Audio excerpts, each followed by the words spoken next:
Okay guys, well today I'll be reviewing this Genesis G80 and what can I say, what a car.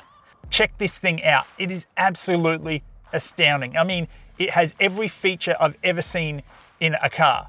When you hop in, you're welcomed by this welcome sound. You've obviously got your memory seats, but the thing that astounds me is the features that are in this. So when I put my hand down over the seat, I haven't even touched it yet, it shows me on the screen what that button I'm about to push, what it does.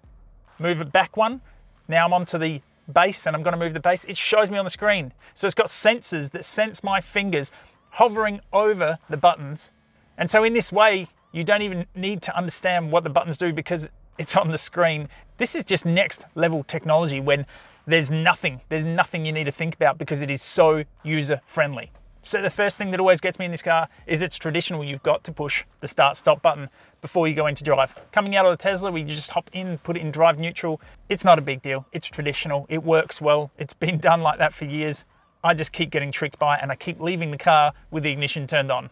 So my first impression in this car is, oh man, it's just so beautiful. It's luxury to a T. You know, when I'm talking about the technology being on point, I'm in this car yesterday and I'm thinking, oh, the aircon's absolutely stunning, but I'm just sweating a bit behind the back here. And then I realized it has in-seat air conditioning. Now I've heard of this before and I've even seen it, but I've never experienced it.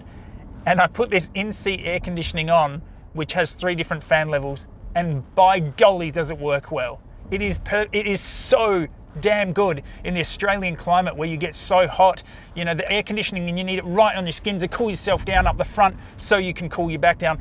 Not anymore. You can have this air conditioning on a relatively low spec, so it's just cooling the air around you, and have it blasting air into the seat behind you, and it is just amazing. You cool down so quickly. I've never experienced it before, and by golly, it is amazing. So having a look at this car, it's gorgeous. It's got beautiful stylings. It's definitely got that Bentley feel to it. Even the badge, I think, feels a bit Bentley. Genesis, I believe, is a bit of a derivative from Hyundai.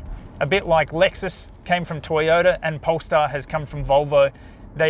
These brands that they manufacture, they realize, hey, we're onto something here. We've built something super unique and super nice here. And so just like Lexus and Toyota, they push the brands apart and they really see how far they can push the new brand. And in the case of Genesis, they didn't have their hands tied behind their back anymore. They're not trying to build to a budget for the general consumer. These Genesis cars are absolutely astounding, but they're definitely pointed to someone with a fatter wallet. Coming in at around $150,000 for this fully electrified G80, it's a bit of coin. Yes, it's a lot more expensive than your generic Tesla. It's probably still a bit cheaper than the high-end Model S, Model X. It's still something like 20% cheaper than its equivalent in Mercedes. So you're in there, but it's really well balanced with the pricing. And for what you get, it's pretty freaking cool. Having a look at the dash, it's got this 3D overlay. It's got like 2 screens to it. I mean, looking at it, you just know that you're in a car that's in the precipice, at the forefront of technology. It's not really necessary, but it just looks really, really cool.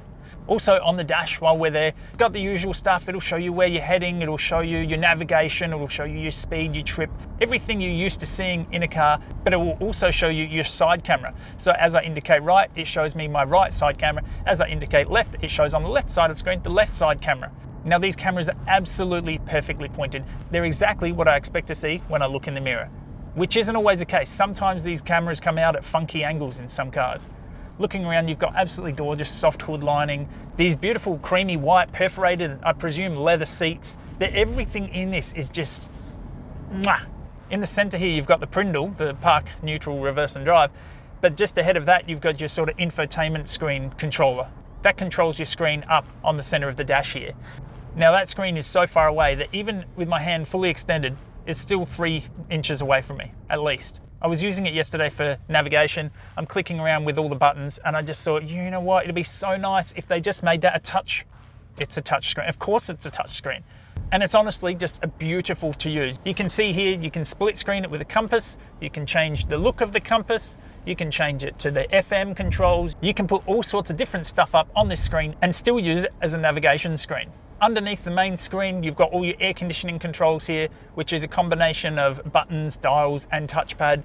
I haven't felt like I had to learn any of the air conditioning. It was all very intuitive, which is how things should be.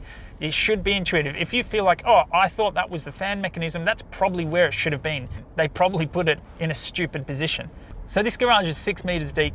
With the Tesla Model 3, Model Y, we would have, at a guess, maybe 70 centimeters behind it with the bonnet up against the door. That would be plenty of passing room to walk behind it. With this car, it looks like it's already about a foot longer. So I put it in, I obviously have to bring it back further. You can see I can still pass the car, but then they put the charge port on the front of the car. Personally, I like to reverse park anywhere I go, but sure, you want to pull in nose first, you charge there. But then when you're at home, in a 6 meter garage, which it's not small, it's not a small garage, it fits most cars. And yeah, it fits, I can shut the door until I open the charge port door. I feel like this is just a massive oversight. Okay, you could make the argument that someone that's going to buy this car is going to have an extremely large garage, perhaps. But for the life of me, I feel like for the most part, garages are a specific length. You know, 6 meters is a pretty common garage size. So you're left with this car that when you put on charge, you can't shut the garage door, which is what happened in my scenario, or you move the car so far back that you can't get around it. Someone on Facebook made the comment that I should drive in head first, but it still creates the same problem. You still can't bypass the car. I mean, you could technically probably step around over your charger, you know, do the splits, do the big step over, do a hurdle over your charger. But you're stepping over high voltages, you're stepping over things that, for the most part, you just shouldn't have to, not when you buy such a luxury vehicle. So I know what you're thinking, well, Damien, if you're so clever, what would you have done? I mean, it's not a hard fix. All they have to do is change that door that instead of opening 90 degrees, it opens like 180 degrees, or put a different hinge on that it opens downwards. Just open the door a different direction. There are easy options around it, but it just seems like a bit of a letdown for a car that is otherwise freaking unbelievable. So I was poking around the car, having a look around, and there's nothing in the front. The bonnet is literally all electric motor. I've noticed quite a lot of the new EV ranges across all the different brands are going this way. They're not trying to match Tesla and build a unique little system under the body. They're going through the conventional idea of putting the motor in the engine bay. There's nothing wrong with that. It's traditional. It's worked for 100 years. So then I was looking through the trunk, the boot, whatever you want to call it, and I found the charge cable. It came with a 6 amp cable, which it's pretty slow. At bare minimum, I like the option to be able to charge it in a 15 amp socket. You should be able to get 15 amps of power into your garage. 6 amps is so slow. You're talking well over 24 hours to charge. With a 15 amp, you're obviously far less than half of that. And for the most part, you're only ever topping up, so it doesn't take that long. And then interestingly, I'm poking around the boot and I found this case, this weird, looks nice. Wonder what's in here. Open it up and it looks like a charge adapter, but it's not. It's got a weird backing to it. Bugger me, this is like a vehicle to grid. Now, obviously this vehicle is not meant to charge the power grid, but it actually has an output. So I went and got a 3-stage heater, plugged it in, and just like that, it worked. It's that simple. It was running the heater. I put on the first stage, that's 400 watts, 800 watts, no dramas, 1200 watts, no dramas. Here I am outside on a hot day with 1.2 kilowatt worth of heating, making me even hotter. Life's amazing. But in all seriousness, how handy is that? If you wanted to go camping or you just get caught off guard or you need a jump start or I don't know, there's endless possibilities. When you're talking about just a 240 volt plug, you name it, you can do it. You could probably power an air conditioner. I mean, if you could get past the startup, you could literally power a caravan air conditioner runs at 1 kilowatt. A lot of split systems, once they're running, run at like 800 watts. And of course, just out of curiosity, I did plug it into my wife's Tesla Model Y and nothing, it just didn't even recognize it. In fact, it tried to shut the charge port door because it didn't think anything was plugged in. So there's one super unique thing about this car that I've not seen before, and that's the solar panel on the roof. Now, I haven't actually looked into this, but just going from what I know, I would presume that that's maximum like 600-ish watts. 600 watts is not much. You're talking about 600 watts per hour. By contrast, this car could use, say, 600 watts every 2 kilometers. Now, you think about how quickly you could travel 2 kilometers. You tell me, maybe a couple minutes? So for 1 hour of charging, you might get 2 minutes of driving. In that scenario, that 1 hour will get you something like 2 kilometers. Now, some of you might say, that's perfect. And you know what? I don't disagree. I do like the use of the roof space. I just wonder why more people haven't done it. There must be a reason. Now, I really want to tell you what astounded me about this car, what astounded me the most, and that is the power. Now, this thing has 3 modes: Eco, Comfort, and Sport. Eco, well, that's just for the chauffeur. He drives it gently, tries to not use up too much power, doesn't want to disturb the people in the back. They're very busy, businessmen. Comfort, well, that's what I've been driving in, and I was surprised at the power that Comfort gives you, but I could feel that it was holding back. I could feel that it was holding back something because of the acceleration curve. Sport, I was not expecting. I put it into Sport, and immediately the seat pulls in on me like a massage chair.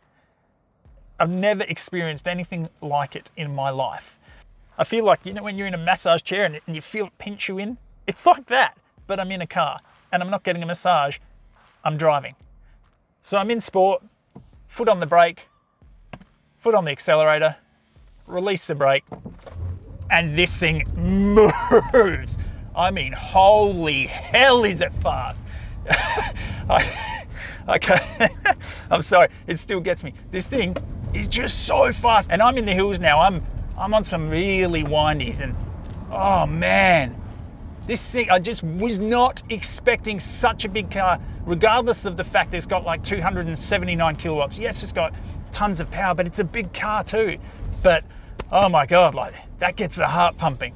I will be driving its baby sister later next week, the GV60. That thing's going to be similar sort of power in a much lighter, smaller, purpose-built sports car.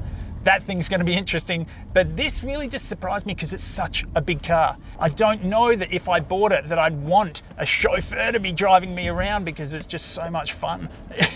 Well, maybe that's the point. Maybe you can have it and have your chauffeur drive you around, have your driver drive you around, and then every now and then you get in, put it on sport mode, and you're just off. I can't explain, it's really hard to show you just how much power, but I went and picked up a couple of friends. Here's their reaction. Here we go. Isn't that crazy? Even from here, we're at 50. Yeah. What? It's crazy, isn't it? Nuts. Massive car, ready? Fucking hell. It was like a roller coaster, eh? Dude, it's wild fast. That's wild, eh? It's worth mentioning, as well as the dash, which you have, the 3D dash, you've also got a full heads-up display in your windscreen. With the current speed you're doing, the speed that's allowed on the road, they've just put every bit of tech into this car. Now, speaking of it being a limousine, you can see here, these buttons, they move this seat back and forward. Now, obviously, it's not meant to be controlled from where I am, it's meant to be controlled from back here. When you hop in, limousine style, you're in the back, you think this seat's a bit too close to me, or you want it closer, you want it further away, you can control the whole thing with your hand right here. No need to bother anyone. On top of that, this is technically a 5-seater, which is awesome. From driving a CLS, which was a designated 4-seater with no 5th seat, just had a center console in it. Yes, it feels lovely and luxurious, but when you just want to put a 5th person in, it's so annoying when you've got 5 people and 4 seats. So in this car, yes, it's a 5-seater, yes, it's got the center seat belt, but it's not really designed for it. It's designed to flip down, and you've got a full media control back there for the 2 tablets on the back of each seat. One here and one just back there. So you can control everything you need right in the center back there. On top of that, even though the windows are already tinted, you've got these shade mesh here, which is just a really nice, simple feature. I wish more cars would put this in. And if you're in the back and you've got a bit of sunlight glaring on your screen, push this button, up goes the rear screen. This car, I'm telling you, it has so much in it. It's in its own league. It's so interesting. Now, in saying that, what is the competition? Well, you've got the Model S and Model X. Some people might not want to buy that purely because of the Tesla fan base. It's probably for the more reserved businessman, the man that doesn't want every Tesla fanboy coming up and saying, hey, can I have a look in your Tesla Model X? He just wants comfort. He wants the ability to have a driver. This is it. This is the car for the reserved businessman, for the one that doesn't want to flash all his money and show everyone who he is. He just wants a car with all the comforts. I know what you're thinking. These cars can't really be that quick, but they really are. You know, I always reflect back to, I had a 6-litre V8. And that car, I can't remember, I think it was like a 4.8 second car. But the thing that made that feel so powerful was changing through the gears. You'd go into first gear, feel the pull, as you change out, second gear, third gear, and it was that smashing into all the gears that made it feel so fast. Where this new generation of electric cars, is just instant, and the power holds the entire time. So you don't get that feeling of, you know, getting thrown around, but you just get stuck to your seat. It's like a first gear that never ends. It's something else. You really need to feel it to believe it. There is, of course, one more function that, again, I've never seen in any other car, and that is the massage chair function. You know how I said when I put it into sport mode, it felt like a massage chair sort of grabbing onto me? It has a massage chair function. If I push it, and I'm doing it now, you can have it massage you while you drive. I don't know the legalities, but it's so good. I've got it on my buttocks at the moment, and then lumbar stretching, and then whole body stretching. That's where I'm at. You can also adjust the front of the chair to tilt up a bit like a mini recliner. Personally, day to day, I wouldn't use that, but then if you're doing a long drive, I can imagine it would come in very, very handy. So here I am, I'm getting my massage, and the only thing that would be better is if the car drove itself. Well, that's an interesting one. It doesn't have autonomy per se, but if I click cruise control, set it to say 60 kilometers an hour, and hit this button with the steering wheel on it, it does keep the lanes, and incredibly well. Not like my old Nissan Patrol used to, where it just blung, blung, blung, and bounce off the edges. But this is literally steering. It's not happy that I'm not holding the steering wheel, so I'm going to put my hands back on just gently, but it's steering. It's steering around people, it's steering within the lanes. I've got a bend coming up here, and let's see how it goes. So we're at a bend and coming up to some traffic. Yeah, it's not real happy. So I just came around the corner and onto a traffic waiting for a train around the bend. Car didn't love it. Look, it's not full autonomy, but I'm guessing if you're on the freeway, it would drive itself pretty bloody well. So the question is there, how's it go on the freeway? Let's find out. Okay, so we're getting onto the freeway on-ramp here, and what I want to know is how far can this thing drive itself? Because I'm pretty sure, judging by how well it's driven in the back streets, that it's going to be able to indefinitely drive down this freeway. Yes, it's going to ask me to put my hands on the steering wheel, but I don't see any reason that it won't be able to drive itself indefinitely. Let's test it. Okay, 110-ish. Oops, set. 114, and that's it. I'm going to put my hand on the wheel because I don't know this car. Let's see how it goes. I'm not steering, I've just got my hand covering for safety. It's worth mentioning the whole time that this is driving and steering, I'm getting a massage. I've got my lower back being shiatsued, I've got my glutes being shiatsued. It's all very nice. It's all very luxurious. Look, so far this thing is driving itself, no dramas at all. I would definitely keep my hands on the wheel because I just don't know the car that well, but it really seems to have no issues whatsoever. I'm now sitting at 118. That's what I want. This is the bare minimum that I expect in an EV.